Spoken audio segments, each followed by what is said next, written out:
Sirens tore through the humid summer air, just as the pickup truck rolled 3 times across Highway 54 and slammed sideways into the drainage ditch with a violent metallic scream, scattering shattered glass across the asphalt, like glitter under the flashing red lights of approaching patrol cars. And inside the crushed cab, Sheriff Daniel Mercer tasted blood in his mouth before he even understood what had happened, his ears ringing so loudly that the world sounded like it was underwater, his hands still locked around the steering wheel, although the column had bent sideways against his chest, and for a moment, he simply stared through the cracked windshield at the wide Kansas sky turning orange with sunset, while the smell of gasoline and hot engine oil filled the cabin and mixed with the faint scent of the coffee he had spilled. Across the dashboard 30 seconds before impact, and somewhere far away someone was shouting his name, but the sound came through his skull like a dull echo, as if he were hearing it from the bottom of a lake. And Daniel blinked slowly, his mind struggling to reconnect fragments of memory, the sudden headlights in his rearview mirror, the black SUV accelerating, the impact that had thrown his truck sideways, the violent spin that had ripped control from his hands, and then the silence after the crash, when everything had seemed to stop, except the quiet ticking of the engine cooling. And now the world rushed back all at once, the smell of gasoline sharper now, the weight of the steering wheel pressing against his ribs, the distant wail of sirens growing louder as deputies sped toward the scene. And Daniel tried to breathe, but pain stabbed through his side so violently that his lungs locked halfway through the inhale, forcing a low groan from his throat before he even realized he had made a sound. And when he finally managed to turn his head a few inches, he saw the dark shape of the SUV, about 50 yards up the highway, with its engine still running and headlights pointed toward the empty road, and the driver's door opened slowly, as if whoever was inside had all the time in the world. And Daniel felt something colder than fear slide into his chest because the crash hadn't been an accident, it had been deliberate. And he knew exactly why someone would try to kill him tonight. Because 3 hours earlier, he had opened a case file that should have stayed buried in the county archives forever. The disappearance of a 17-year-old girl named Emily Carter 12 years ago. A case that had destroyed half the town of Ashbrook and shattered families who had never recovered. And the moment he reopened the file, he had noticed something that no one had seen before. A single line missing from the evidence log that changed the entire timeline of the investigation. A small mistake that meant someone had lied during the original search, and in a town as small as Ashbrook, lies had a way of pointing toward very specific people. And now as Daniel watched, the driver of the SUV stepped slowly onto the road. His mind connected the final piece with terrifying clarity, because the silhouette walking toward him moved with the calm confidence of someone who believed there would be no consequences, the posture of a man who knew the sheriff could not survive the next few minutes. And Daniel forced his trembling fingers to release the steering wheel, feeling the sharp scrape of broken glass under his palm, as he reached slowly toward the pistol, still holstered at his side. Every movement, sending lightning through his ribs while the gasoline smell thickened around him, and the approaching figure paused halfway between the vehicles, as if studying the wreckage with quiet satisfaction, the flashing patrol lights now visible on the horizon, but still far enough away that the highway remained empty, except for the 2 vehicles and the fading daylight stretching across miles of farmland. And Daniel realized with grim clarity that whoever stood out there had planned this timing perfectly. A collision in the lonely stretch between town and the county line, where help would arrive just a little too late, and the man began walking again, boots crunching softly on gravel as the orange sky darkened behind him. And Daniel's breathing grew shallow as he struggled to free the pistol from its holster. His hands slick with blood, his thoughts racing not with fear of death, but with the knowledge that if he died tonight, the truth about Emily Carter would disappear with him, buried once again, under 12 years of silence, and the weight of that realization pressed harder than the pain in his ribs, because he knew Emily's mother still came to the sheriff's office every year, on the anniversary of her daughter's disappearance, carrying the same, faded photograph of a smiling girl with freckles and messy brown hair, asking the same quiet question that no one had ever answered. Did they ever find out what happened to her? And Daniel had promised that woman this afternoon that he would look again at the file, that he would not let the town forget her daughter, and now that promise might die with him in a ditch on Highway 54, while the man responsible walked away untouched, and the silhouette finally reached the truck and leaned slightly toward the broken window, the fading sunlight revealing a familiar face that tightened Daniel's chest even more than the crash had, because standing there calmly observing him was Deputy Mark Halvorson, a man Daniel had trusted for nearly 10 years, a man who had eaten dinner at his house and played baseball with his son in the backyard on summer evenings. And for a moment, neither of them spoke, as the wind carried the distant sirens closer across the fields, and Halvorson rested his forearms casually on the twisted edge of the doorframe, as if they were having a quiet conversation outside the station rather than beside a wrecked truck, leaking gasoline into the ditch, his expression calm, but his eyes strangely hollow in the fading light. And when he finally spoke, his voice carried a quiet sadness that made the moment even more surreal. "You weren't supposed to reopen that file, Dan," he said softly, shaking his head as if disappointed rather than angry, and Daniel felt something inside him crack, because betrayal from a stranger would have been easier to accept than hearing those words from a man he had trusted like family, and the sheriff swallowed blood before forcing the words through his throat, his voice rough and barely audible. "Emily Carter," he whispered, watching Halverson's eyes flicker for a split second at the name. "You moved the evidence log," Daniel continued slowly, his mind replaying the discovery again and again. The missing timestamp that meant Halvorsen had entered the search grid 2 hours before the rest of the deputies 12 years ago. And Halvorsen exhaled quietly, glancing down the road toward the distant sirens before returning his gaze to the injured sheriff, and for a moment Daniel saw genuine regret in the man's expression, before it hardened into something colder. "You should have let it stay buried," Halvorsen replied, his tone calm but final, and Daniel's fingers finally closed around the grip of his pistol, although he knew drawing it now would be almost impossible with his ribs crushed against the wheel, but he needed Halvorsen to keep talking long enough for the deputies to arrive, even if the conversation tore open every remaining piece of trust he had left.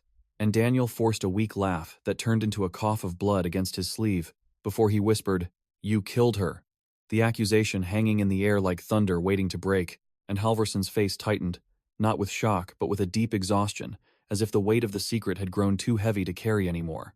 And for several seconds he said nothing, staring out across the fields where crickets had begun their evening chorus under the darkening sky. And then he spoke again in a low voice that barely carried over the wind. "I didn't mean for it to happen," he said, and Daniel felt a cold wave roll through his chest because the words sounded disturbingly sincere. And Halvorsen continued slowly, his eyes distant as if replaying memories he had tried to forget for 12 years, describing the night Emily Carter disappeared after a party outside town, the argument beside the riverbank, the panic when she slipped on the rocks and struck her head, the desperate decision of a 25-year-old deputy who believed his career and life would end if the truth came out, and the terrible moment when he realized the girl was no longer breathing, while the river carried the evidence away in the darkness. And as Halvorsen spoke, the air around them seemed to grow heavier with each word, the quiet farmland suddenly feeling like a courtroom where the past finally demanded its verdict, and Daniel listened in stunned silence, while anger and grief twisted inside him, because the story might have explained the accident, but it did not excuse the 12 years of lies that followed, the ruined lives of Emily's family, the town haunted by a mystery that had quietly eaten at its soul, and Daniel forced himself to speak again despite the pain crushing his chest. "You let her mother search the woods every weekend for a year," he rasped, his voice shaking. "You stood beside her and pretended you didn't know." And Halvorsen closed his eyes briefly as if those words hurt more than the accusation itself. And when he opened them again, the distant sirens were now only seconds away, flashing lights, painting the highway in red and blue pulses that reflected off the broken glass around them. And the deputy straightened slowly, glancing down at Daniel one last time, with an expression that mixed regret and resignation, and Daniel saw the moment of decision form in his eyes like a storm cloud gathering before lightning, because Halvorsen understood that once the deputies arrived, the confession would destroy everything, and the man reached calmly toward the pistol at his own belt, while the sirens roared closer through the darkening fields, and Daniel realized that the next few seconds would decide whether the truth about Emily Carter finally surfaced after 12 years, or disappeared forever in the ditch beside Highway 54. Daniel realized that the next few seconds would decide whether the truth about Emily Carter finally surfaced after 12 years, or disappeared forever in the ditch beside Highway 54, and the realization cut through the pain with an almost unnatural clarity, stripping the world down to simple moving parts. Halvorsen's hand dropping toward his weapon, the spinning red and blue lights of the first cruiser coming fast over the rise, the hiss of leaking fuel beneath the truck, the gritty pressure of shattered safety glass embedded in Daniel's forearm, and somewhere inside his chest a stubborn, furious refusal to die before putting a name to what had been done. And maybe it was that anger, more than training, that made him move, because his body should not have obeyed him in that condition. But he ripped the pistol free from its holster, with a savage jerk that felt like a knife sliding through his ribs, and fired through the broken window almost by instinct, the shot exploding in the tight metal cabin, with such force that the sound turned the inside of his skull white, and Halvorsen staggered backward with a harsh grunt, one hand flying to his shoulder as the first cruiser screamed onto the shoulder 20 yards away, tires spitting gravel, doors flying open before the vehicle fully stopped. Deputy Lena Ruiz shouting, "Drop it, Mark. Drop the gun now," her voice sharp and shocked in equal measure. And Halvorsen, wild-eyed now, turned halfway toward the cruiser with his own weapon only half drawn, blood darkening the tan fabric of his uniform shirt, and for one suspended instant, Daniel thought the deputy might choose suicide by cop rather than handcuffs. But Halvorsen froze, as if the weight of the last 12 years had landed all at once on his spine, and his pistol slipped from his hand into the gravel with a dull clatter before he sank to one knee on the shoulder. His face twisted, not in fear, but in something more broken, and then the world burst fully open around Daniel, as deputies rushed toward both men, boots pounding asphalt, radios crackling over each other, Ruiz at his door shouting for medics and backup, and a fire unit because of the gas leak, another deputy kicking Halvorsen's weapon away while forcing him face down against the road, metal cuffs snapping shut with brutal finality. And Daniel tried to speak, to say Emily's name, to tell them the case file mattered more than the crash, but the pain surged so hard through his chest that his vision narrowed into a tunnel, and the sky beyond the windshield tilted strangely sideways, and the last thing he heard before darkness took him was Ruiz, leaning close and saying, "Stay with me, Sheriff, stay with me. Whatever happened, you tell me at the hospital." When Daniel surfaced again, it was to the antiseptic smell of County Medical Center and the steady electronic pulse of a monitor, marking time beside his bed, and for several seconds he did not open his eyes because the first sensation was weight, a deep, crushing heaviness across his entire body, followed by the sharp awareness of bandages wrapped around his ribs and shoulder, and the dry ache in his throat, and then memory came back in fragments so fast it made his stomach turn. The SUV, Halvorsen's face at the window, Emily Carter, the confession by the road, and Daniel opened his eyes hard against the bright hospital light to find his wife Claire sitting beside the bed in a stiff vinyl chair with a paper cup of untouched coffee in both hands, her hair pulled back carelessly, her face pale and sleepless and composed only by force, and the sight of her hit him with a quiet devastation that hurt worse than his ribs, because she had already lived through one law enforcement funeral, her father's, when Daniel was still a deputy, and every year since then, she had carried a private fear that one late-night call would turn her into her mother. And now that fear sat plainly in the room between them, like another person, and Claire looked up the moment his eyes focused, her lips parting around a breath that sounded almost like anger, before relief overtook it, and she stood so abruptly the chair legs scraped the floor. "Don't you ever do that to me again," she said, and the words were fierce, but her voice broke on the last one, and Daniel tried to smile, but it became a grimace instead. "I'll put it on the calendar," he whispered, and she let out one short laugh that turned at once into tears, pressing the heel of her hand against her mouth as she stepped closer and touched his forehead with trembling fingers, her wedding band cold against his skin, and for a few quiet seconds neither of them said anything, because no words were big enough for the space between almost death and ordinary morning light leaking through hospital blinds. And finally Claire drew a shaky breath and sat back down, studying him with the steady, practical gaze she used when she needed herself to stay functional. "Lena told me enough so I wouldn't hear rumors first," she said. "She said Mark Halvorsen is in custody, that it's tied to the Carter case, and that you reopened something yesterday." She wouldn't say more. Daniel turned his head slightly on the pillow and stared at the ceiling tiles, each one speckled and anonymous and absurdly calm, and he felt the weariness of truth before speech even formed, because some truths did not come out cleanly. They came trailing damage, and he hated that Claire had to sit here and receive one more proof that the people around them were not who they had pretended to be for years. "He confessed enough for probable cause," Daniel said slowly. "He says Emily's death started as an accident, then he made it a crime." Claire closed her eyes briefly. She knew the Carters. Everybody did.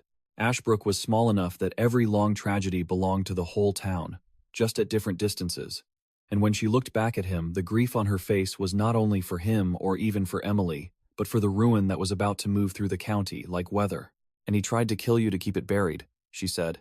Daniel gave the smallest nod he could manage. Claire swallowed hard. "Then this isn't over." He wanted to reassure her, to say the danger had passed because Halvorsen was in cuffs.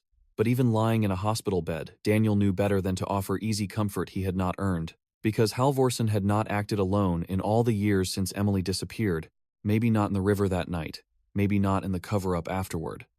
And at the edge of that thought, another face flickered into his mind. Retired Sheriff Wayne Toller, the man who had run the department during the original disappearance, the man who had trained Halverson and then promoted him, the man who had retired with a plaque on the wall and the town's gratitude, and Daniel felt the slow, cold movement of suspicion return beneath the pain medication haze. Not yet a conclusion, but enough to keep his mind from settling, and Claire saw the shift in his face immediately because she had watched him think through cases for almost 20 years. "What?" she asked softly. Daniel hesitated.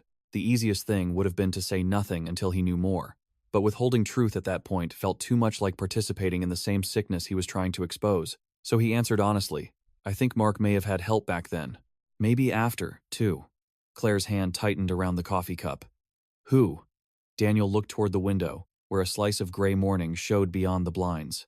"I don't know yet," he said, and that answer frustrated him precisely because it was true. Before she could say more, a knock sounded on the half-open door, and Lena Ruiz stepped in wearing yesterday's uniform under a windbreaker, her dark hair tied back, a folder tucked against her hip, her expression professionally controlled but haunted by lack of sleep and what she had learned since the crash. And Claire stood at once, understanding from the deputy's face that this was not a social visit, but Daniel reached weakly toward her wrist. "Stay," he said, and Claire hesitated only a second before sitting back down. Lena closed the door carefully behind her and moved closer to the bed, eyes flicking once to the monitors as if checking that the sheriff was solid enough to hear what she had to say. "How bad?" Daniel asked. Lena exhaled slowly.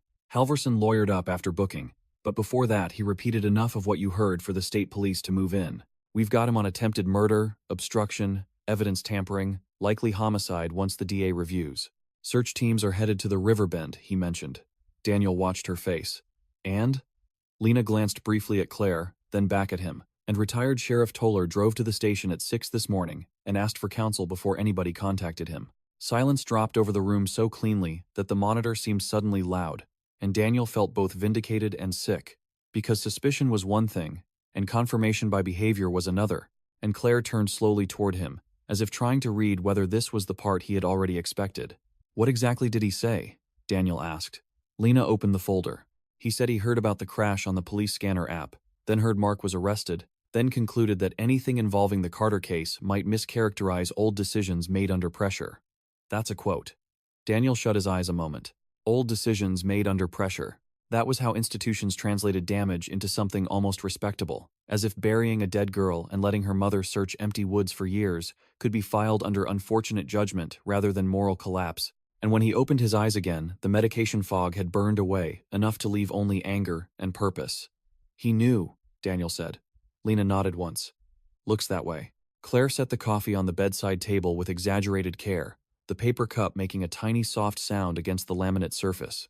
"How many people in this town knew?" she asked, and there was no accusation in her voice now, only exhaustion. Lena did not answer immediately, because an honest answer would have been speculation. And in that pause, Daniel felt the true size of the wound opening before them, because even if only 2 men had known the facts, an entire community had participated in the gentler version of the lie, the one that normalized silence, that chose comfort over scrutiny, that treated Emily's disappearance as a sad local mystery, rather than a demand for accountability. "We'll find out," Lena said finally. Daniel almost laughed at how thin the promise sounded compared to the years behind them, but he respected the discipline in it. She was not promising justice as a slogan. She was promising the labor of digging. That mattered. Later that afternoon, against medical advice softened only by Daniel's rank, and the doctors resigned, understanding that sheriffs were often impossible patients, he gave a formal statement from his hospital room to state investigators and a county prosecutor who had known Emily Carter as a freshman in high school, and the act of telling the sequence aloud, the reopened file, the missing timestamp, the drive out to compare records at the old substation, the black SUV appearing in his mirror, Halverson's admission at the crash site, made everything feel both more real and more unbelievable, as though the facts belonged to a prestige television script, rather than a real county with feed stores and church picnics and football games under Friday lights. And yet the fluorescent room, the legal pad scratching under the prosecutor's pen, the restrained rage in Lena's stillness by the window, all of it insisted on reality in the plainest possible way, and when the statement ended, Daniel lay back exhausted, throat raw, and the prosecutor closed his folder with careful precision before saying, "The Carters need to hear this from us before the media does." Daniel nodded, and the thought of that visit dropped like lead into his stomach, because there was no version of those words that could repair what had been stolen. Not by accident, not by panic, not by 12 years of concealment. "I'll go," Daniel said. Not today, Claire replied instantly, the first sharp edge in her voice returning. You can barely sit up. The prosecutor raised both hands slightly. Neutral. We can handle initial notification. But Daniel shook his head, as far as pain allowed. No. They deserve someone who will look them in the eye and own what this department failed to do. Claire stared at him, and for a moment he thought she would refuse on principle. Not because she disagreed morally, but because she was tired of paying the cost of his sense of duty with her own blood pressure and broken sleep.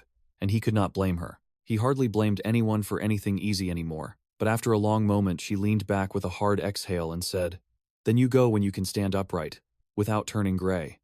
That evening, Ashbrook changed. It did not change all at once, or publicly, or with any clean civic gesture, but through 1,000 private reactions, scattered across porches and kitchens, and local Facebook threads, and quiet calls between people who had shared casseroles and pews with the men now under suspicion, and because small towns metabolized scandal through rumor first and language later, the facts arrived warped before they arrived whole. Mark Halvorson arrested, after trying to kill the sheriff.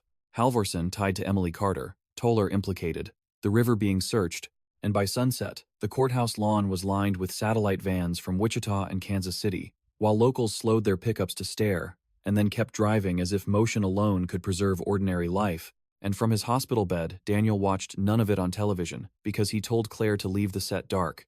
But he heard enough from the hallway and staff whispers to imagine it clearly, and what haunted him most was not the coming outrage but the faces of people he knew stepping into a world where memory itself had to be rewritten. Where every old reassurance from the department now sounded like contamination. The next morning he insisted on discharge and won the argument through a combination of stubbornness, paperwork, and Claire's eventual realization that keeping him physically in the hospital would only produce new forms of misery. So by noon he rode home in the passenger seat of her Subaru, with his ribs wrapped tight, every pothole in the road sending pain through him, while late summer fields slid past outside the window in green and gold stripes under a hard blue sky, and Ashbrook looked offensively normal, the same gas station marquee advertising fountain drinks, the same kids on bikes cutting through side streets, the same faded mural on the grain co-op wall, and that normalcy felt almost insulting because it reminded him how easily horror nested inside routine without changing its outward shape. And when they turned onto Maple Street, he saw 2 news vans parked half a block away from their house, cameras idle for the moment, and Claire muttered a curse under her breath before pulling into the driveway through the shade of the maple tree. Daniel had planted the year their son Noah was born, and the sight of home tightened something in his chest that had nothing to do with injury, because home was supposed to be the place where the outside world lost its claws, and lately that boundary felt thinner than paper. Noah was waiting on the porch, 20 years old, and built broader than Daniel had been at that age, wearing a college baseball hoodie, and the tense expression of a young man trying to appear calmer than he was. And when Daniel stepped out of the car with one hand braced against the doorframe, Noah moved down the steps at once to help him, careful without being theatrical, and Daniel saw in his son's face not only fear from the crash, but the early hardening that happened when young adults learned their parents were not invulnerable. "You look terrible," Noah said. Daniel gave him a tired half-smile. "That your way of saying, 'Welcome home'?" Noah took his elbow gently. "It's my way of saying you scared the hell out of us." Inside, the house smelled faintly of lemon cleaner and coffee, and the lingering detergent scent of laundry. And every object seemed strangely precious after the hospital. The worn indentation of Daniel's recliner, the bowl of keys by the kitchen counter, the family photo wall running up the staircase. Proof of a life built in ordinary increments rather than dramatic ones. And Claire sent Noah to warm soup, while Daniel eased himself into the recliner with the kind of care that made him feel twice his age, and for a few minutes they circled around practicalities, because families often did that. First, when fear had not yet settled, medication schedule, doctor's instructions, how long until he could drive, whether he needed another pillow behind his shoulder. But underneath every exchange lay the real subject, the fact that someone they had known had tried to murder him, and that the county department carried a rot deeper than any of them had imagined. It was Noah who finally forced the conversation open while setting a tray on the coffee table. "Did Mark really do it?" he asked quietly. Daniel knew what he meant, without the name Emily attached. "Looks that way," he said. Noah stood very still. "He came to my high school games," he said after a moment. "He gave me a glove when I was 12. Daniel nodded because he remembered. Mark had shown up with an expensive glove after Noah made All-Stars. At the time, it had looked like simple generosity. Now even memory felt compromised. "People can be real and false at the same time," Daniel said. "He probably cared about you." he still did what he did. Noah absorbed that with the unsettled expression of someone being introduced not just to evil, but to its mundanity, the fact that monsters rarely looked like monsters on a Tuesday afternoon. Claire sat on the arm of the sofa, watching both of them. "The Carters?" she asked. Daniel rubbed a hand carefully over his jaw. "Tomorrow. I'm going tomorrow." She did not argue this time. Instead, she asked, "You sure you're ready?" He looked toward the front window, at the bright strip of lawn and the barely visible shape of one reporter lingering down the block. "No," he said. "That's got nothing to do with whether I go."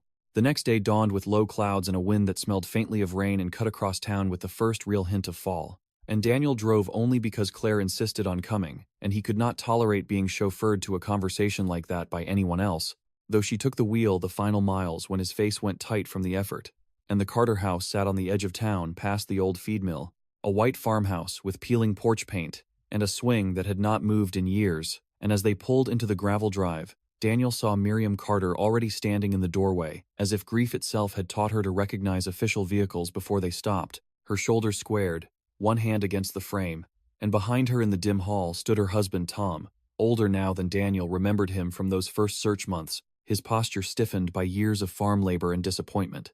And for a moment, Daniel could not move because this was the true center of the whole thing.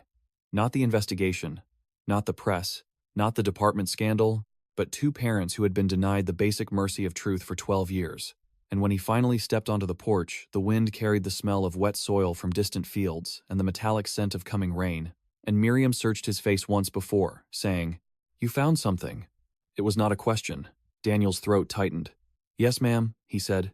Inside, the house was quiet in the particular way homes of long grief often were, as though sound itself had learned caution there, and the living room held framed school pictures, a crocheted blanket folded over the couch arm, a Bible on the side table, ordinary objects arranged around an absence that had never stopped governing the room.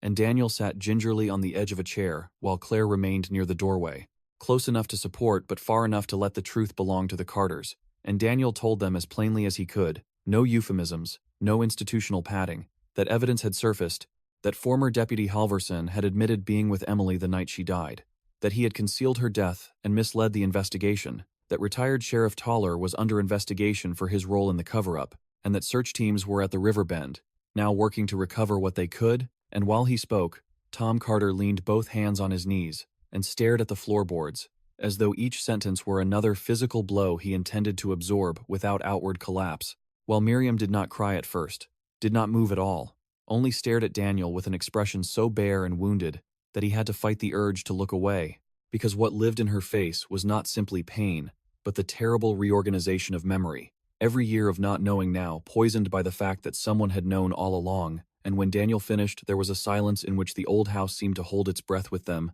and then Miriam asked in a voice so calm it frightened him, "Was she alone?" Daniel swallowed.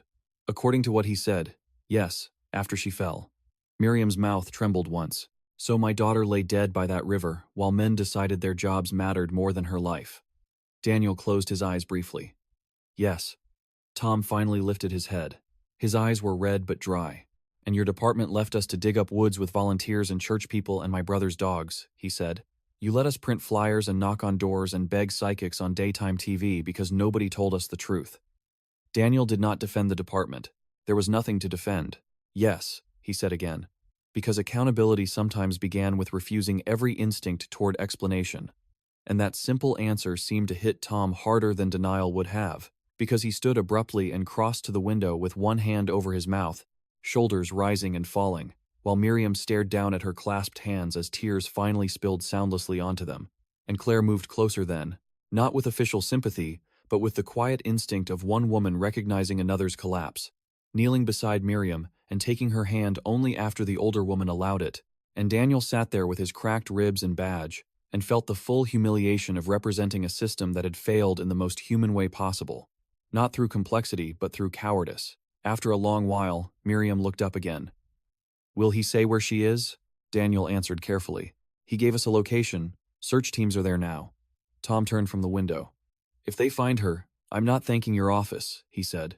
Daniel met his eyes. "You shouldn't." The honesty of that seemed to steady something in the room. Not enough to heal, but enough to remove pretense. And for the next half hour they spoke in broken pieces. Logistics. Next steps. Prosecutors, what could and could not be identified after so many years, whether Emily's case would be called murder or manslaughter, or something colder and more technical than either parent wanted to hear. And beneath all of it, Daniel felt a quieter shift taking place in himself, the realization that this investigation was no longer about solving an old case, but about dismantling the lie culture that had allowed it to persist. Because Halverson and Toller were names, but the deeper problem was the structure that taught men to protect the badge before the victim, the department before the truth.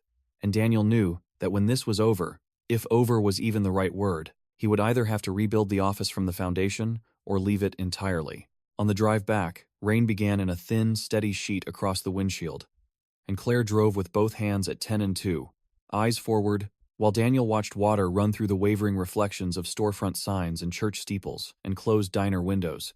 Ashbrook blurred by weather into a softer, sadder place, and he said nothing for several miles because he was thinking about Miriam's question. Was she alone? Which had contained inside it every nightmare a mother could have, and at last Claire said quietly, "You can't carry all of it." Daniel kept his gaze on the rain. "No," he said, "but I can stop pretending it weighs nothing." She glanced at him briefly, understanding that he was not only talking about Emily. By the time they reached home, a message was waiting from Lena asking him to come to the station the next morning for a closed-door meeting with state investigators and county officials. They had recovered remains near the river bend. Dental records would take time, but nobody seriously believed it was anyone else. Daniel sat at the kitchen table, with the message glowing on his phone, and felt the house settle around him. Pipes ticking softly, rain against the windows, Noah upstairs pacing during a phone call he was trying to keep quiet, and the ordinary domestic sounds made the news almost harder to bear, because somewhere in the county, a mother was receiving the end of a search she had never wanted in this form. He set the phone down carefully. Claire stood by the sink, one hand braced on the counter, and asked, "What now?" Daniel looked at the dark window above the table and saw only his own reflection, bandaged and tired and older than he had felt a week ago. "Now," he said, "we find out how far it went." And he barely slept that night because pain kept dragging him back to consciousness in jagged intervals, and every time he opened his eyes, the darkness of the bedroom felt full of unfinished voices. Miriam Carter's calm question, Tom's stripped-bare anger, Halverson's low confession beside the wreck, and somewhere under all of them the quieter voice Daniel distrusted most, the one asking how many times over the years he had stood inside that station house and mistaken loyalty for integrity, simply because the men around him wore the same uniform and spoke the same language of duty. And before dawn, he gave up on sleep entirely and sat at the kitchen table in a t-shirt and flannel pajama pants, with an ice pack tucked against his ribs, while the coffee maker hissed to life, and the house remained still, the only light coming from the range hood, and the thin bluish wash of morning not yet fully formed beyond the black windows. And in that half hour before anyone else woke, he let himself think not like a sheriff, not like a husband or father or public figure in a scandal, but like a man nearing the point where the shape of his own life could no longer be separated from the damage he had inherited, because he had spent years telling himself he was cleaning up what he could in a flawed system, making incremental improvements, hiring carefully, disciplining when needed, insisting on procedure. But Emily Carter had vanished under a former sheriff and a deputy who wore the badge with departmental blessing, and that meant the institution Daniel led was not merely imperfect, it was built on a foundation he had never fully excavated, and the knowledge left him feeling less angry than ashamed, as if he had bought a house and lovingly repaired the shutters, while rot spread behind the walls the whole time. And when Claire came downstairs in an oversized sweatshirt, her hair loose and sleep-creased at one side, she took one look at his face and knew he had been awake most of the night. "You should have woken me," she said quietly. Daniel wrapped both hands around the coffee mug, more for the heat than the taste. "You needed sleep." Claire pulled out the chair opposite him and sat with the familiarity of a marriage long enough to skip gestures. "So did you." He gave a small, humorless smile. "Didn't work out." For a moment they listened to the low thrum of the refrigerator and the first light rain dripping from the eaves outside, and then Claire said what she had plainly been turning over since yesterday. "When this meeting happens and they start tracing who knew what, are you ready for the possibility that people you still trust are in it deeper than you think?" Daniel looked down into the black coffee. The surface trembled slightly in his hand. "No," he said. "I'm ready to keep going anyway." Claire nodded once, but her eyes did not soften. "That answer is why I married you," she said. "It's also why I spend half my life scared." He looked up at her then, really looked, at the strain around her mouth, the tiredness under her eyes she kept covering with usefulness, and a wave of guilt passed through him so cleanly It almost felt relieving to name it. "I know," he said. "I've been asking too much of you for years." Claire leaned back. "This isn't about whether I can handle your job. I can. It's about whether you still know where the line is between service and sacrifice." Daniel, let that sit between them. There were questions in life that should not be answered quickly, and that was one of them. By 8:30, he was at the station in a clean button-down shirt under his sling and brace, moving carefully through the back entrance to avoid the reporters camped near the front steps. But the building itself felt altered the moment he entered. Not physically, not even dramatically, just in tone, as if the old courthouse-adjacent brick structure had absorbed too many whispers in too few days and now held them in its walls, and deputies who saw him straightened automatically, offering sympathy, deference, uncertainty. Each expression slightly different, but all touched by the same destabilization.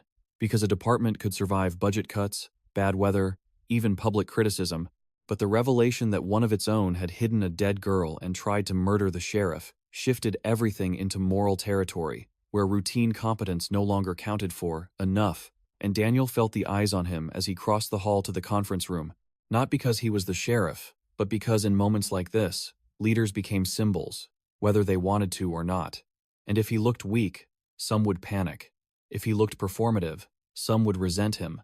And if he looked too calm, they would assume he did not understand the scale of the collapse. So he settled for walking exactly as he felt, hurt but upright, tired but still moving. And when he entered the conference room, he found Lena already there with 2 state investigators, Assistant District Attorney Helen Pike, and County Commissioner Boyd Ellis, whose presence annoyed Daniel before the man even opened his mouth, because Boyd had spent years treating the department like a line item, until the line item threatened headlines, and now he sat at the polished table with his legal pad and grave civic expression, as if grief were a committee function. Helen Pike stood first. "Sheriff," Daniel nodded, and lowered himself into a chair more carefully than he wanted anyone to notice. One of the state investigators, a broad-shouldered woman named Carla Bent with silver hair pulled into a knot, opened a folder thick enough to have weight. "We've begun reconstructing both the original inquiry and the cover-up chain," she said without ceremony. "Halvorson is still limiting formal cooperation through counsel, but his first statements, plus recovered records and Toller's own suspicious behavior, have given us enough to move aggressively." She slid several photocopies across the table. "These are dispatch logs from the night Emily Carter disappeared. Toller signed off on an amended timeline the next morning. The problem is, the original carbon copy was found in an archive box behind old civil papers. It shows Halvorson checked into the Riverbend sector at 10:14 p.m., nearly 90 minutes before the official search grid expanded there." Daniel took the sheet and stared at the faded typing. In black and white, the lie seemed smaller and uglier than it had in his imagination. One line altered, one time shifted, the bureaucratic scale of evil, somehow making it worse. Lena tapped another page, and this one's from evidence intake. Emily's bracelet was logged and then removed from inventory 2 days later. The destruction notation has Toller's initials. Boyd Ellis muttered, "Jesus Christ," under his breath, though Daniel could not tell whether it came from genuine horror or the dawning realization of liability. Carla continued, unaffected. "There's more. Bank records show Toller paid off Halvorson's gambling debt 6 months after the disappearance. It's framed as a personal loan, but no repayment was ever recorded." Daniel felt his jaw tighten. So Halvorson panics after the girl dies. Toller helps bury it, then keeps him owned afterward. Carla met his gaze. "That's our working theory." Helen Pike folded her hands. "If that theory holds, we're looking at obstruction, evidence destruction, abuse of office, conspiracy, potentially accessory after the fact, depending on what Toller knew that night." Daniel let the paper rest on the table. "Did Toller know before the body was hidden?" Carla answered with the measured precision of someone who had done this for decades. "We don't know yet, but we do know he moved immediately to sanitize the record once Emily was missing." A silence followed, broken only by the distant murmur of phones from the outer offices and the muted chug of the old HVAC unit. Daniel's ribs throbbed with his heartbeat. He asked the question he had been avoiding since Claire raised it. Any indication others were involved? Lena looked at Carla first, then back to Daniel. No evidence yet of direct involvement beyond those two. But there were failures around them. Sloppy follow-ups, reports that weren't pushed, people who accepted being told the lead was dead. That's not the same as criminal, but it matters. Daniel nodded slowly, because that distinction mattered to him too. Not every coward committed a felony. Some simply participated in a climate where truth became optional if the right person discouraged it. That did not put them in handcuffs, but it did place them inside the moral perimeter of the harm. Boyd Ellis finally leaned forward. "We need to think about public response," he said. Daniel turned to him with such cold directness that the commissioner stopped mid-shift in his seat. "We need to think about the Carters, the charges, and whether this department can still function," Daniel said. "Public response comes after." Boyd bristled a little. "With respect, Sheriff, if the county loses confidence—" "The county should lose confidence," Daniel cut in, not loudly but with enough force to stop the room. "A girl disappeared. The department lied. Then a deputy tried to kill me to keep it buried. Confidence is not the emergency. Truth is."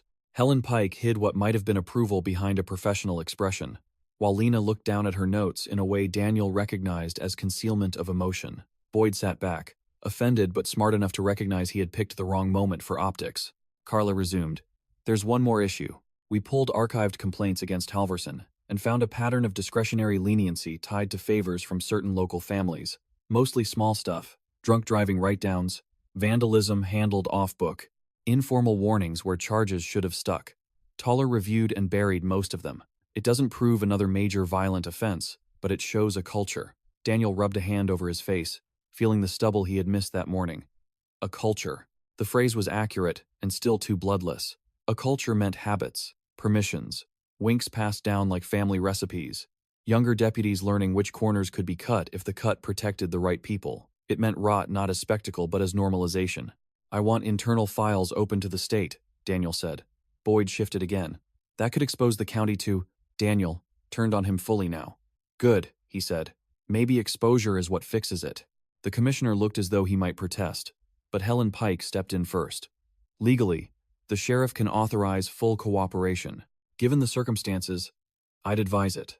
Boyd went still. Daniel signed the access order 10 minutes later with a hand that trembled more from anger than pain. After the meeting, he remained seated while the others filed out in pieces, the room slowly emptying until only Lena stayed behind, closing the door softly and standing by the table with both palms against its edge. In the quieter space, she looked younger and older at once. Younger because fatigue had stripped away the command posture she wore in public. Older because the work of the last 2 days had forced her to cross some private threshold in how she saw the job. "You okay?" she asked. Daniel gave a short breath that was not quite a laugh. "Nope." Lena nodded as if she had expected no other answer. "Me neither." He studied her for a moment. Lena Ruiz had been one of his best hires. Former highway patrol, methodical, hard to impress, not especially interested in departmental mythology. He trusted her more now than before, not less, because her loyalty had already survived the first real test by bending toward truth instead of comfort. "You thinking what I'm thinking?" he asked. "That this place needs a scorched earth rebuild?" she said. Daniel's mouth twitched despite himself. "Something like that." Lena straightened. "Then you need to decide whether you're the one to do it." He looked at her sharply. "You want me to resign?" "I want you to be honest about what comes next," she said. "If you stay, it can't be as the same sheriff with a different press conference. You'll have to rip through hiring, supervision, policies, old loyalties, half the informal ways this office has always worked. People will fight you. Some will quit. Some should. If you leave, maybe somebody with fresh distance can do it. But if you stay halfway, the whole thing rots again under a nicer slogan." Daniel leaned back carefully and let her words settle. He appreciated that she had not offered comfort. Comfort was cheap in institutions. Clarity was rarer. "And you?" he asked. Lena folded her arms. "If you stay and mean it, I'm in. If you don't, I'll be gone by Christmas." He nodded once. "Fair." When he stepped outside the station an hour later, the rain had stopped, and the air had sharpened into that post-storm cleanness that made every sound carry farther. Reporters crowding behind barricades at the front walk, camera lenses lifting the instant they saw him, and for a second Daniel considered slipping back inside and using the side exit again. But the thought died immediately, because avoidance at that point would be misread, and maybe deservedly. So he walked to the podium. The county public information officer had set up in front of the courthouse steps, and stood there, under a pale sky, with microphones clustered before him like metal flowers, feeling every bruise beneath his shirt, and every eye from town and television and internet pointed toward his face. And he knew the speech they expected, the controlled outrage, the reassurance, the promise of accountability through established mechanisms. But as he looked out, he saw not an audience, but a landscape of broken trust. Townspeople from Ashbrook, a woman from the church Emily Carter's family attended, two boys from the high school standing at the back of the crowd in baseball caps, an elderly man Daniel recognized from the hardware store, and the human scale of it stripped away any appetite he had for managed language. 12 years ago, he began, his voice rougher than usual but steady. A teenage girl from this county disappeared. Her family was denied the truth. This department failed them, and parts of this department lied to them. In the last week, evidence surfaced that former Deputy Mark Halvorson concealed Emily Carter's death, and that former Sheriff Wayne Toller helped destroy evidence and distort the investigation. When I moved to reopen that case, Halvorson attempted to kill me. A murmur moved through the crowd even though much of it had already leaked, because hearing facts stated plainly by the office itself altered their weight. Daniel continued, "There will be arrests. There will be prosecutions. There will also be a full external review of this department's archived practices and current operations. I have authorized that review without limitation. If there are more failures, they will come out. If that causes embarrassment to this office or this county, so be it. Embarrassment is not the injury here. The injury is what was done to Emily Carter and to her family." He paused, eyes moving over the crowd, and for the first time since the crash he felt the strange stillness that sometimes came when pain, anger, and purpose aligned just enough to clear away performance. "I'm not asking for trust today," he said. "That would be undeserved. Trust, if it returns at all, will return after facts, after consequences, and after change you can actually see. Until then, my office will cooperate with every outside investigator, and we will not hide behind the badge." The questions came immediately after that, shouted over each other. Did he believe there were other victims? Would he step down? Had county officials known? How could citizens feel safe? Was the recovered body confirmed as Emily's? And Daniel answered what he could, refused speculation where he had to, and when asked whether he would resign, he surprised himself by answering from instinct rather than strategy. "I haven't decided," he said. "I'm deciding whether this office needs my departure or my full attention more. What I won't do is cling to the job for ego." That answer led the evening news, though Daniel did not watch it. He spent the late afternoon in his office, going through old personnel files with Lena and one state auditor, page after page of evaluations that read differently now, inflated commendations, selective omissions, phrasing that masked the departmental preference for harmony over scrutiny, and the work was tedious in the way consequential work often was. Not cinematic at all, just paper, dates, initials, the archaeology of compromise, and by 6:30, his pain had become a living thing under his ribs, throbbing and hot. But he kept reading because stopping felt too much like surrendering motion, and it was only when Noah texted asking if he was coming to dinner that Daniel realized the station had emptied around him into evening. He drove home more slowly than he would have admitted. The streets of Ashbrook washed gold by sunset, porches lit, sprinklers ticking over lawns, the town looking almost achingly gentle, and he wondered how many communities across the country carried histories like theirs under equally ordinary skies. How many dead girls and buried reports and compromised officers had been absorbed into local folklore rather than justice, because the human appetite for normalcy was stronger than the appetite for excavation, and the thought did not make him cynical so much as tired. At home, Noah had ordered barbecue from the place out on Route 9, and Claire had set the table as if routine itself might be a form of mercy. 3 plates, pickles in a chipped dish, paper napkins, and for half the meal they talked about Noah's classes, a professor he disliked, whether the Royals had any chance next season, the simple decencies of ordinary conversation acting as a kind of brace around the bigger things, until Noah finally asked, "You gonna quit?" Daniel looked at his son, then at Claire, and realized they both had been waiting for the answer, but knew better than to force it before he had one. "I don't know yet," he said. Noah frowned. "That's not like you." Daniel took a breath. "Maybe I don't get to be like me right now. Maybe that's part of the problem." Claire set her fork down. "Explain that." He did. Not eloquently, not as a speech, just the truth, as it had been circling him all day. That staying might be duty or vanity or both, that leaving might be accountability or cowardice or both, that what mattered was not his self-image, but whether the department would be better served by a leader willing to gut it or by a fresh start unconnected to its current chain of command, even if he himself was not implicated. And by the time he finished, Noah was staring at the table, while Claire watched him with the wary respect of someone hearing a hard thought finally spoken aloud. "You'd actually walk away," Noah said. Daniel nodded. "If that's what helps." Noah leaned back. "Most men I know in power say that. They never mean it." Daniel almost smiled. "That's because most men in power think the chair is the same thing as the work." Claire reached for her glass, turning it slowly in her fingers. Then maybe the question isn't what punishes you most. Maybe it's who can face the town without lying to themselves. The sentence stayed with him long after dinner, through the quiet cleanup, through the hour he spent on the back porch listening to crickets while the neighborhood settled into nighttime sounds, a distant television, a dog barking once and then stopping, tires on wet pavement. And under the dark outline of the maple tree, he thought about every oath he had taken in uniform. First as a deputy, then as sheriff, and how easy it had always been to imagine those oaths pointed outward, toward crime, toward public danger, toward visible emergencies, when in fact the harder part was that they also pointed inward, toward the corruption of one's own side, toward the seductive belief that protecting the institution was the same as serving the people inside it. Near 9, Lena called.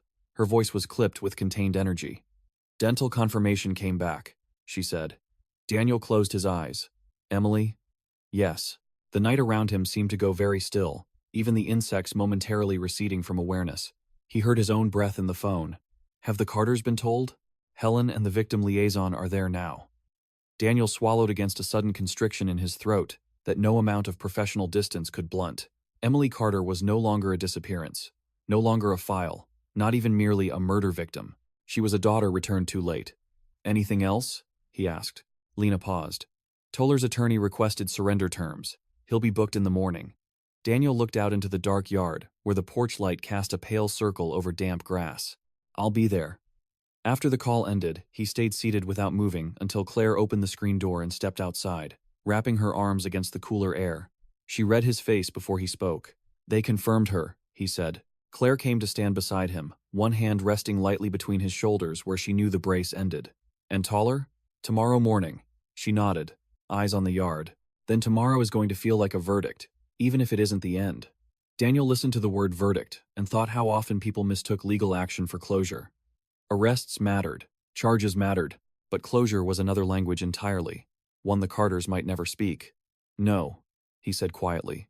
Not the end, and the next morning arrived with the sort of cold, colorless sky that made every building in Ashbrook look flatter and older, as if the town itself had not slept.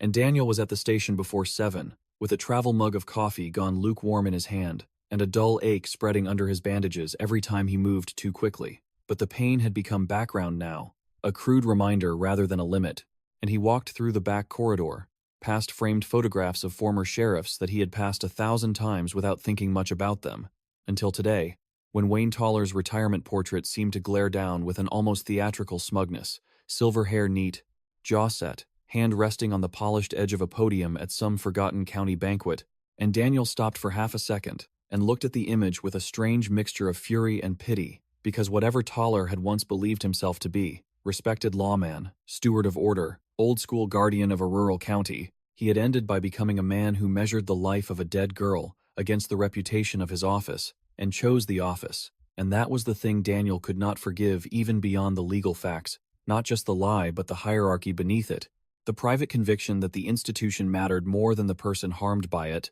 And when he pushed through into the booking area, the fluorescent lights hummed overhead, and a state trooper stood by the side door with a hand resting near his belt, while Lena leaned against the counter reading from a file, her expression already sharpened into working mode. He's 5 minutes out, she said without preamble. Daniel set his mug down. Media? Out front in force. We've got the alley blocked. He nodded and let his gaze drift over the room. The benches, the booking desk, the fingerprint station, all the ordinary machinery of consequence, and it struck him that Toller had probably stood in this same space dozens of times while processing other people's failures, other people's crimes, perhaps believing himself to be the fixed point against which disorder could be measured, and now he would enter not as the authority but as the accused. And Daniel did not feel triumph at that, only the grim rightness of gravity finally doing its work after too many years of delay. When the side door opened, the sound of it seemed louder than usual, and 2 investigators stepped in first, followed by Wayne Toller in a tan windbreaker and pressed jeans, his wrists free for the moment under surrender terms, but his posture unmistakably diminished, not physically smaller exactly, just stripped of the protective frame that status once gave him.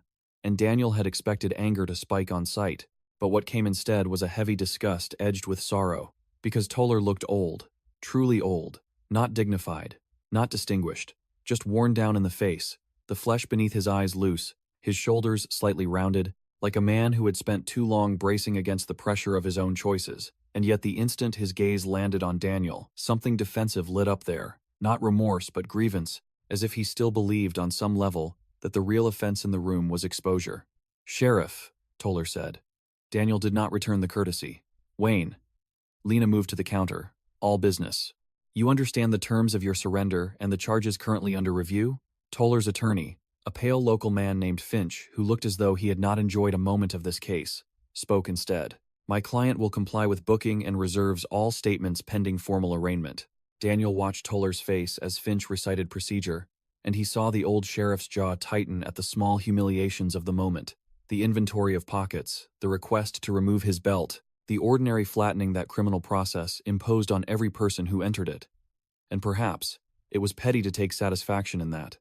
But Daniel took some anyway, because there was moral value in systems that treated men like Wayne Toller as men, and not monuments. Still, what caught Daniel hardest was not the booking itself, but the pause just before fingerprinting, when Toller glanced toward him and said in a low voice, pitched too quietly for anyone but the nearest people to hear, "You think you're cleaning something up. What you're doing is burning the whole place down." Daniel held his gaze. Maybe it needed burning. Toller let out a bitter breath through his nose. "You don't know what that town was like back then." Daniel stepped closer, careful because of his ribs but not careful enough to soften the force of his words. "I know exactly what it was like. I know a girl ended up dead, and instead of telling her parents the truth, you protected a deputy and taught everyone under you what mattered most." Toller's eyes flicked once toward Lena, then back. Mark panicked. "I was trying to stop one tragedy from becoming 10. Daniel stared at him, astonished, not by the content, but by the continued availability of the excuse after 12 years. "That's how you still say it to yourself?" he asked. "One tragedy from becoming 10? Toller's face hardened. "You're too young to remember how fast a town can tear itself apart." Daniel almost laughed, but there was no humor in it. "And you were too weak to let it face the truth." That landed. He saw it in the slight change around Toller's mouth, the almost invisible flinch of a man who could absorb accusation more easily than contempt. Finch stepped in then, murmuring that there would be no further conversation, and the process resumed. Prints rolled in black ink, the camera flash for the booking photo stark against the gray morning light seeping through frosted glass, and when it was over, Toller was led toward holding, shoulders stiffer now, eyes fixed ahead, and Daniel watched him go with the queer awareness that this was both a major moment and an incomplete one, because no arrest could reach back through 12 years and restore what had been denied, and no handcuffs could fully account for the contagion of the example Toller had set when he taught a department that truth was negotiable if the stakes were institutional enough. Afterward, Daniel and Lena retreated to his office, where the blinds had been drawn against the press, and the room smelled faintly of old paper and the cedar polish Claire used on the desk every Christmas when she helped him reorganize, and for a minute neither of them spoke, because silence after intense action could feel like stepping off a carnival ride, the body still moving internally, even when the world had stilled. Lena sank into the visitor chair and rubbed both hands over her face. "He really believes he was the adult in the room," she said. Daniel lowered himself carefully behind the desk. "That's the scariest kind of man. The one who can rename cowardice as stewardship and live with himself." Lena nodded. "State's pushing arraignment this afternoon. Helen wants you there if you can manage it." Daniel glanced at the stack of files crowding one corner of the desk, then at the closed blinds. "I'll be there."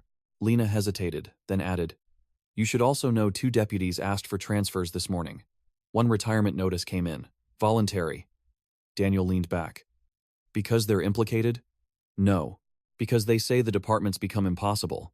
He absorbed that without surprise. Institutions under scrutiny always produced 2 kinds of departures, the compromised and the merely uncomfortable, and sometimes it took time to tell them apart. "Let them go," he said.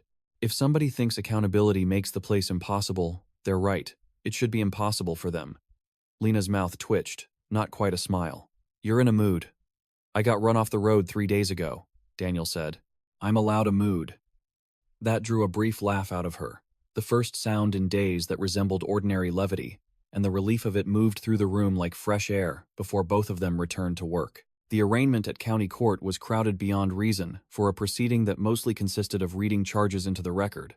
But scandal had a gravitational pull in places like Ashbrook, and by early afternoon the hallway outside courtroom B was thick with reporters, locals, retired deputies pretending they were there on unrelated business, and townspeople whose expressions carried everything from outrage to dazed fascination, and Daniel arrived through the side corridor with Helen Pike and took a seat behind the prosecution table, while Wayne Toller and Mark Halverson were brought in separately, both in county khaki now, both refusing to look toward the small cluster of Carter family members seated in the second row. Tom Carter sat rigid, Miriam beside him in a navy sweater, one hand clutching a handkerchief she had not yet used, and Daniel, turning slightly in his seat before proceedings began, met Tom's eyes for a brief moment and saw something there that went beyond anger into a deeper, steadier resolve, as if grief had finally found an object solid enough to lean its full weight against. When the judge read the charges, attempted murder against Halvorsen, obstruction, evidence destruction, abuse of office, conspiracy counts, pending homicide review, accessory-related counts for Toller, each phrase landed with a flat official cadence that could not begin to match the life inside the facts. But the formality mattered anyway, because it placed the lie under public language, turned whispered local dread into state-recognized accusation, and Daniel found himself watching not the defendants but the gallery, the slight recoils, the clenched jaws, the tiny headshakes of people hearing their town redefined one count at a time. Halverson looked hollowed out, not dramatic, not defiant, just like a man who had finally reached the end of every excuse and found no structure left behind it, while Toller maintained a brittle stillness Daniel recognized from years of men trying to preserve dignity after it had already departed. Neither entered a surprise plea. Both attorneys spoke of incomplete facts and tragic complexity. Daniel sat through it all, feeling less involved than implicated by proximity to the badge on every page. When court adjourned, the hallway erupted into motion. Microphones thrust forward, camera lights flaring, voices calling names. But the moment that stayed with Daniel came just before he reached the side door, when Miriam Carter crossed the hall toward him, with Tom a pace behind, and stopped close enough that he could see how exhausted she was, how the last days had changed the set of her face. For an instant, he thought she might collapse or lash out or ask for some promise impossible to give. Instead, she said, very quietly, "Don't let them make this about two bad men and move on." Daniel held her gaze. "I won't." She nodded once. "Then don't resign yet." The words stunned him more than anger would have. He must have shown it, because Tom added in his rougher voice, "You leaving before this is finished would feel too easy for everybody else." Daniel opened his mouth, then closed it, because nothing prepared could meet the strange gravity of being told by the family most wronged that his duty was not to step away, but to stay inside the ruined thing long enough to force it open. "All right," he said finally. "I'll stay until the work's done." Miriam's eyes filled then, though her voice remained steady. "Good. After that, you can decide who you are without the badge." She turned before he could answer, and Daniel stood there for a beat too long, while the corridor churned around him, feeling as though someone had reached inside and moved a central piece of his thinking without asking permission. On the courthouse steps, the press conference he had not wanted became unavoidable, and this time he spoke more concretely, announcing an independent policy audit, mandatory re-review of unresolved missing person and custodial death files from the last 15 years, suspension of internal promotion interviews, creation of a public complaint portal monitored externally, and temporary reassignment of several supervisory functions while the state inquiry continued. And as he heard himself listing the measures, he realized the decision had already begun changing him. Because, until Miriam spoke, he had still been thinking in terms of whether he should stay. Now he was thinking about what staying required. The following weeks stretched and compressed at once, each day full of administrative labor so granular it might have seemed anticlimactic from the outside. Interviews, records, polls, late-night conference calls, draft memos rewritten until their plainness matched the seriousness of the moment. While emotionally, everything felt heightened. Every hallway conversation loaded, every resignation letter either a relief or a disappointment, every decision carrying more symbolic weight than it would have a month earlier, and Daniel moved through it with the odd rhythm of a man who was healing physically, just fast enough to keep being useful, but not fast enough to forget he had almost died, because his ribs still caught when he laughed, and certain movements still woke him at night, and sometimes, while shaving in the morning, he would catch the pale yellow-green remnants of bruising in the mirror, and feel again the cold clarity of seeing Halverson at the wrecked truck window, which made patience with bureaucratic hedging even harder to sustain. Yet amid the grinding work there were quieter scenes that reshaped him more deeply than the public moments did, such as the evening he sat at the high school bleachers under weak stadium lights while Noah's fall practice ran, not because his son had asked for support, but because Daniel suddenly understood how many years he had spent being physically present and spiritually split, half at games, half at the office, absorbing family life through professional static, and as he watched Noah laugh with a teammate, glove tucked under one arm, he felt a private grief for the ordinary hours duty had stolen in ways that had seemed righteous at the time. And when Noah jogged over during a water break and dropped onto the bench beside him, chest heaving lightly, he said, "Mom says you're turning the place upside down." Daniel looked out across the field where the infield dirt glowed rust-colored under the lamps. "Working on it." Noah twisted the bill of his cap between his fingers. "You different now." Daniel considered denying it and found he had no interest in that reflex anymore. "Yeah," he said, "probably." Noah nodded slowly. "Good." Daniel glanced at him. "That all?" Noah shrugged with one shoulder. "I think I liked old you fine. But new you seems like he actually notices when he's home." The sentence landed softly and brutally. Daniel looked down at his hands, at the pale line where his wedding ring usually sat when he removed it to type or shower, and said, "I'm sorry," Noah answered, with the mercy of youth that still believed change might matter more than apology alone. "Then keep noticing." Another evening, weeks later, Daniel and Claire sat on the porch after dinner while a colder wind moved dry leaves along the street, and Claire asked, "Have you figured out what happens when the work is done?" Daniel rested his forearms on the railing, feeling the rough paint beneath his skin. "No." She sipped from a glass of iced tea that had long since gone mostly water. "You know you don't have to earn your way back into this family by destroying yourself in public first." He turned toward her. "That what I'm doing." Claire looked out at the maple branches swaying against the dark. Sometimes I think you're rebuilding the office because it's right. Sometimes I think you're trying to repay Emily Carter with years of your own life, even though the debt isn't yours alone." Daniel sat with that, because he knew enough now not to swat away the truths that came from people who loved him. "Maybe it's both," he said. Claire nodded. "Maybe. Just remember, guilt can disguise itself as virtue for a long time." By the first hard freeze, the cases had advanced. Halvorson, under mounting evidence and the likelihood of harsher charges, entered negotiations and ultimately gave a fuller statement, one that confirmed Emily's fatal injury had not been intentionally inflicted in the first instant, but that he had knowingly left her without aid after realizing the implications, then called Toller from the riverbank in panic. And Toller had arrived, assessed the scene, ordered silence, and directed the concealment that followed. The statement sickened Daniel not because it added shocking spectacle, but because it clarified the banality of the choices. A frightened deputy, a calculating superior, a series of human moments in which every available moral off-ramp was visible and ignored. Toller, by contrast, never yielded cleanly, clinging through pretrial motions to the posture of a man criminalized for grim necessities, and that refusal hardened public opinion against him, even among some older townspeople who had wanted to preserve sentimental memories of his tenure. The departmental audit unearthed no second buried homicide, which Daniel took as a relief he did not dare romanticize, but it did reveal years of inconsistent discipline, selective enforcement, and informal favoritism broad enough to justify almost every overhaul he had initiated. And by Christmas, the office looked and felt different in ways both visible and subtle.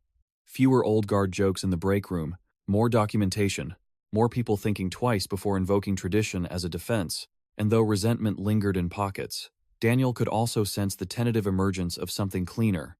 Not trust yet, but the possibility of a workplace where honesty might one day be normal rather than exceptional. Emily Carter's funeral was held in January after the remains were fully released, and snow lay in thin, dirty ridges along the cemetery lanes while church volunteers in dark coats directed cars toward the gravel lot, and the service itself was simple. Hymns, a few words from the pastor, a cousin reading from a notebook found among Emily's stored belongings, lines about wanting to leave Ashbrook someday and see the ocean, and Daniel stood in the back near the side aisle with Claire beside him, hat in hand, feeling the room breathe around the fact that the town was finally saying goodbye to a girl it had spent 12 years searching for in the wrong tense. And when the casket was carried out into the brittle, cold, Miriam paused on the church steps, looked up into the pale sky, and closed her eyes, as though listening for something only she could hear. And Daniel understood then that resolution in real life was never a door shutting cleanly, but a life learning how to move with new weight distributed through it. By early spring, with pleas entered and trial dates set, Daniel knew his own decision had reached its final shape before he announced it even to himself, because he had stayed through the unburying, the arrests, the audit, the first structural changes, and what remained now was the long work of stewardship under a cleaner system. Work he might have continued, perhaps even performed well.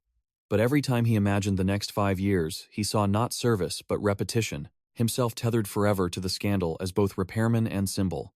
and he realized that Miriam had been right to ask him to stay until the work was done. But Claire had been right too, that he could not make penance into an identity and call it duty forever. He told Lena first. They sat in his office after hours while evening sun slanted through the blinds in pale bars across the floor, and she listened without interrupting, as he said he would finish the immediate reform package, testify as needed, remain through the initial transition, and then step down at the end of the quarter. When he finished, Lena folded her hands and looked at him for a long moment. "This because you're tired?" she asked. "Or because you're clear?" Daniel thought about it honestly. "Both," he said. Lena gave a slow nod. "Then it's probably the right call." He let out a breath he had not realized he was holding. "You interested in the chair?" She almost smiled. "Only if I can keep offending the commissioner." "That can be arranged." The announcement, when it came publicly, was met with less shock than speculation had predicted. Perhaps because the town had already been living inside transition for months, and Daniel made the statement from the same courthouse steps where he had first refused to ask for trust, explaining that he had remained to open the office fully, to put reforms in place, to ensure the Carter case and related inquiries were structurally protected from local pressure, and that he was now stepping aside because institutions should not be rebuilt around a single injured conscience. And afterward, reporters asked the usual questions about legacy and whether he felt forced out, but the only answer that mattered to him came 2 days later in the form of a handwritten note from Miriam Carter, delivered without fanfare to the station front desk, which read, "Daniel, thank you for not leaving early, and thank you for knowing when to leave at all. My daughter did not get justice in time, but she got truth before we buried her. That matters." Daniel folded the note back along its original crease and kept it in his desk drawer beside his badge until the final week, when he moved it to the top drawer at home. On his last day in office, there were no speeches beyond a modest one in the briefing room. No bagpipes, no oversized plaque, just coffee in cardboard boxes, supermarket cookies, Lena standing awkwardly in a blazer she clearly disliked, while county officials shook hands and tried to sound less ceremonial than they felt. And Daniel handed over files, passwords, ongoing memos, the mundane transfer of authority that always looked disappointingly small compared to the emotional meaning attached to it.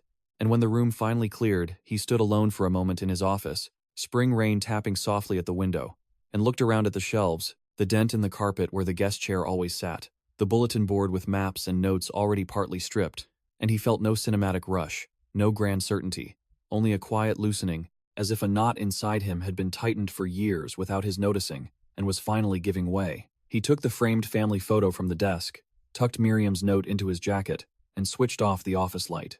Outside, the air smelled of wet earth and budding trees, and Claire was waiting in the parking lot leaning against the Subaru with Noah beside her, taller somehow than when all this began, and as Daniel walked toward them, the station behind him was still there, the courthouse still there, the whole town still imperfect, and breathing, and not redeemed so much as made more honest by force.